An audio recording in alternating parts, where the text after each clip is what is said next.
નમસ્કાર દર્શક મિત્રો, હું છું રૂપલ લુણીચિયા. સંપૂર્ણ ન્યૂઝમાં આપનું સ્વાગત છે. લઘુ ઉદ્યોગ ભારતીના 30મા સ્થાપના દિવસ નિમિત્તે રાષ્ટ્રીય પર્વમાં લોકશાહીના પ્રબુદ્ધ નાગરિકોની રાષ્ટ્ર નિર્માણ માટેની ભૂમિકા તથા પ્રબુદ્ધ ગોષ્ઠીનું આયોજન એમબી કરનાથ હાઈસ્કૂલ પાલનપુરમાં કરવામાં આવ્યું હતું. આ કાર્યક્રમની શરૂઆત ભારત માતાના પૂજન અને વિશ્વકર્મા ભગવાનનું પૂજન કરી કરવામાં આવી હતી. આ પ્રસંગે મુખ્ય વક્તા તરીકે ઉપસ્થિત લઘુ ઉદ્યોગ ભારતી ગુજરાત પ્રાંતના માર્ગદર્શન અને આરએસએસના પ્રાંત સંપર્ક પ્રમુખ પ્રકાશભાઈ પટેલે જણાવ્યું હતું કે મતદાન એ દરેક નાગરિકનું રાષ્ટ્રીય કર્તવ્ય છે, માટે દરેક વ્યક્તિએ મતદાન અવશ્ય કરવું જોઈએ.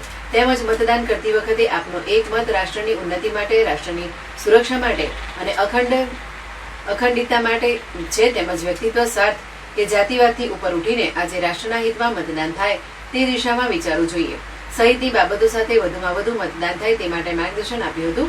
આ કાર્યક્રમમાં અધ્યક્ષ તરીકે ખેમચંદભાઈ પટેલ, વિભાગ સંઘ સંચાલક અતિથિ વિશેષ તરીકે શ્યામ સુંદર, રાષ્ટ્રીય મંત્રી લઘુ ઉદ્યોગ ભારતી ઉપસ્થિત રહ્યા હતા. તેમજ ઈશ્વરભાઈ પટેલ, રજનીભાઈ ગામી, બલરામભાઈ ચૌધરી, ધવલભાઈ ત્રિવેદી, શિવરામભાઈ પટેલ, કનુભાઈ અગ્રવાલ સહિત મોટી સંખ્યામાં પ્રબુદ્ધ નાગરિકોએ હાજરી આપી હતી.